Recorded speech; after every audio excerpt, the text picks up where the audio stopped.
radio, television producer. Let me just take it back, let's say, from my secondary years, because I always like to mention St. Andrews Anglican Secondary School. I think a lot of things changed for me there and helped shape me into the person I am today. I became exposed to track and field in SAS. I recall going into SAS as the tallest student in my class, and during our sporting activities I couldn't even make the standard in the long jump and the high jump. And by the next year I was on the intercall team.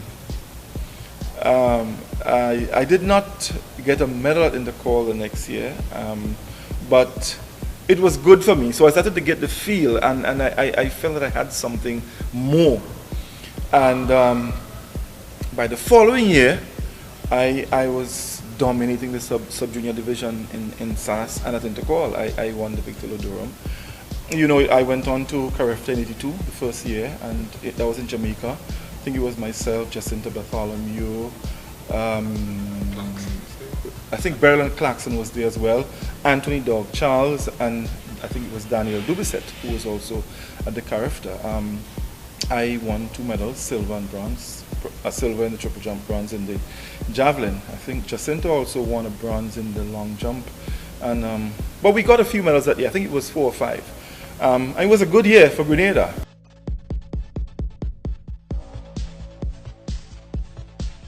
I remember competing in the national championships, you know, and I did the triple jump. In those days, the late Anthony Jericho Greenwich, he held the national triple jump record, and he was really good. And I went down there as a 15-year-old and I whooped him.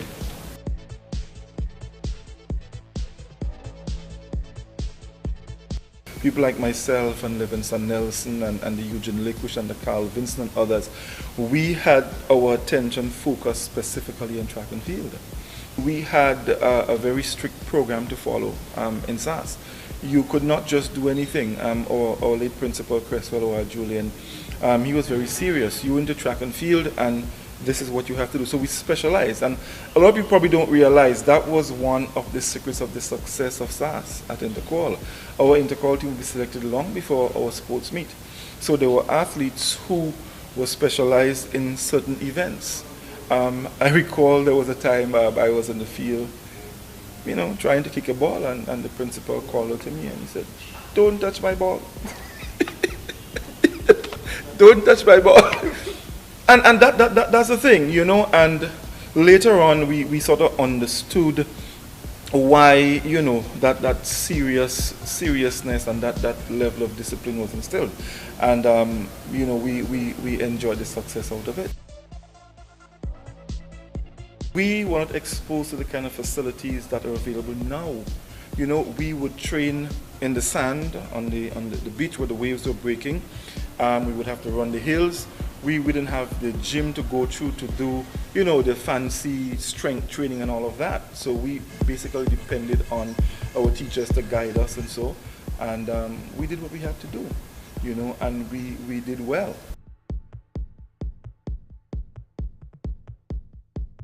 I would have to say 85. I would have to say. I also injured my hand there, which led to my, well, the end of my track and field career. I had one throw, and I guess the extra effort, that resulted in a torn ulnar nerve, which later resulted in me having to do surgery 3 years later. I had to do a nerve transfer. Although it was the year I got injured, it was my worst and the best memory at the same time. Because after I got injured, I was devastated that I would have lost my final chance to get a medal.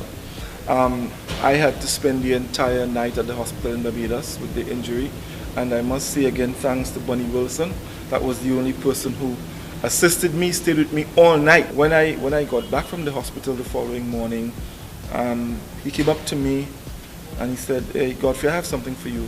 You need to come down with me to get it, you know." And I was like, well, brought me around the building, and he said, "Hey, here's this." I mean, when I saw the medal, the pain went. the pain went, because that was it for me. You know, it was my final year. I was the senior athlete on the team. Everybody else got eliminated. And just the thought of, you know, being injured and at a moment they're just losing that opportunity, I realized that the effort I made, it paid off.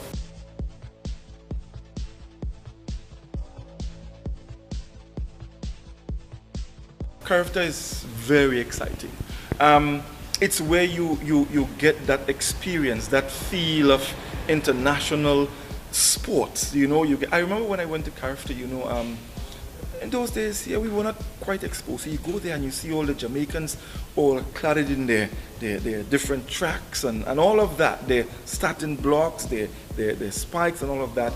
And you look at that and, you know, it makes you want to get to that level. I remember when I went to CARIFTA in '82 in Jamaica, I was supposed to participate in the triple jump and the javelin.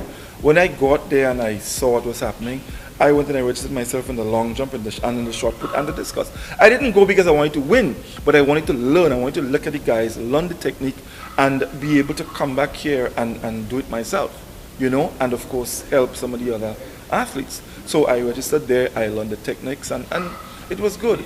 So it is a good ground, a good starting ground to get to the next level.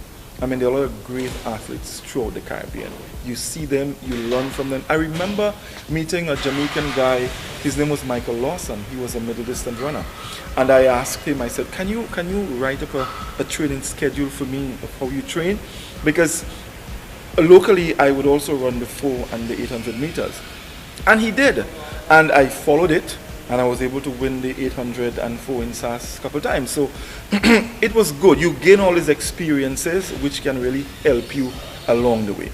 So I would say to all CARIFTA athletes, go out there, do your best, pay attention to what is happening and try and pick up as much as you can.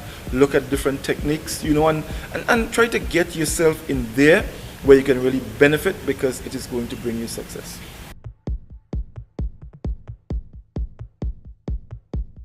I am generally a fun fella. I like to laugh. I like to talk. I love food. I like to eat. Hey, you can see I have a little pouch here. You know, I love food.